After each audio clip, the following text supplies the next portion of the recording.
Malumunuz Gazze'de 47-48 gündür süren bir vahşet var.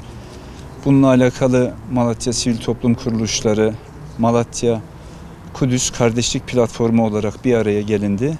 Nasip olursa 25, 26 ve 27 Kasım'da Kürecik NATO üssünü, radar üssünü oturma eylemlerini protesto etmek için Malatya-Ankara Karayolu üzerinde 55. kilometrede uygun bir yerde 3 günlük bir programımız olacak. Size ne oluyor ki Allah yolunda ve Rabbimiz bize halkı zalim olan bu ülkeden çıkar.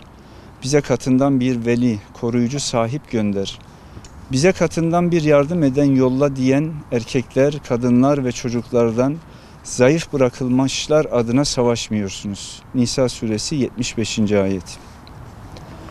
Siyonist işgal rejimi 75 yıldır işgal etmiş olduğu Filistin topraklarında her geçen gün işgali genişletmektedir.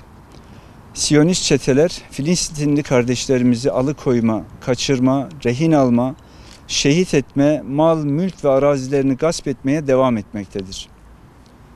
Bunun neticesinden milyonlarca Filistinli kardeşimiz yurtlarından ve topraklarından tehcir edilerek diasporaya uğramışlardır.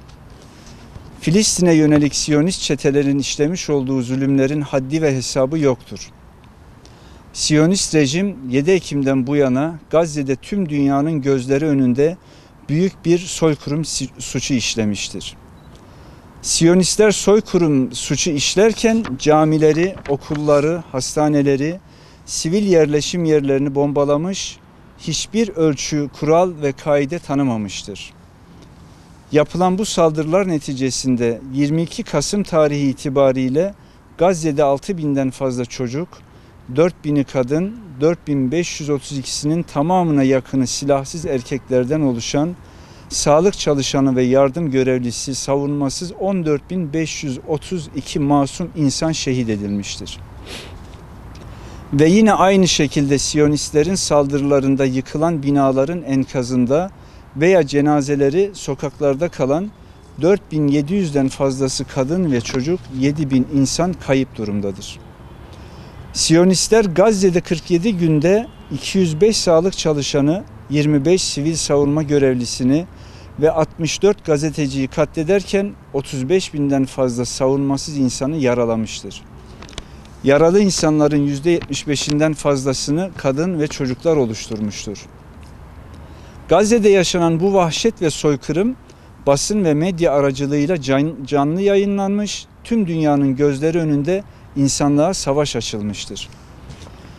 Bu soykırımı durdurmayan ve hatta destek veren ülkelerin liderleri dev miting ve protestolara maruz kalmış, mazlum Gazze halkının yanında yer alan halklar Siyonist vahşeti telin etmeye devam etmektedir. Bu kapsamda biz Türkiye'de yaşayan halklar da Siyonist vahşeti telin ediyoruz. Siyonist işgal rejimine boykot uygulaması, Siyonistlerle ticari ilişkilerin kesilmesi ve radar üslerinin kapatılması konusunda Malatya Kudüs Kardeşlik Platformu olarak birlikte ortak basın açıklamaları, protestolar, yürüyüşler düzenlemeye devam ediyoruz. Herkesin malumu Kürecik radar sisteminin kurulumu ABD askeri personeli tarafından Şubat 2012'de tamamlandı. Radar istasyonunun kontrolü NATO komutanlığına devredildi. Kurulu radar Siyonist işgal rejimine bilgi akışı sağlamaktadır. ABD'nin Siyonist işgal rejimine açıktan destek vermesi bilinen bir durumdur. ABD Siyonist işgal rejimine Gazze'ye yapılan saldırılarda silah desteğiyle birlikte istihbarat desteği de vermiştir. Söz konusu istihbarat desteğini kendi elleriyle kurmuş olduğu ve ülkemizde bulunan Kürecik radar üssünden sağlamıştır. Bilginin ve istihbaratın en büyük silah olduğu bir dönemde yaşıyoruz. Böyle zorlu bir süreçte Gazze'de işlenen soykırım suçuna ortak olan ABD'nin bizim ülkemizde bulunan bu radar üssünü kullanması ve kardeşlerimizin şehit edilmesine seyirci kalamayız. Bu kapsamda Siyonist işgal rejimine bilgi akışı ve istihbarat sağlayan Kürecik radar üssünün kapatılması veyahut Gazze'ye yapılan soykırım ve saldırılar durana kadar faaliyetlerinin durdurulması için oturma eylemi gerçekleştireceğiz. 25, 26, 27 Kasım yani cumartesi, pazar ve pazartesi günleri gerçekleştireceğimiz 3 günlük oturma eylemine tüm halkımızı, basın ve medya mensubu arkadaşlarımızı bekliyoruz.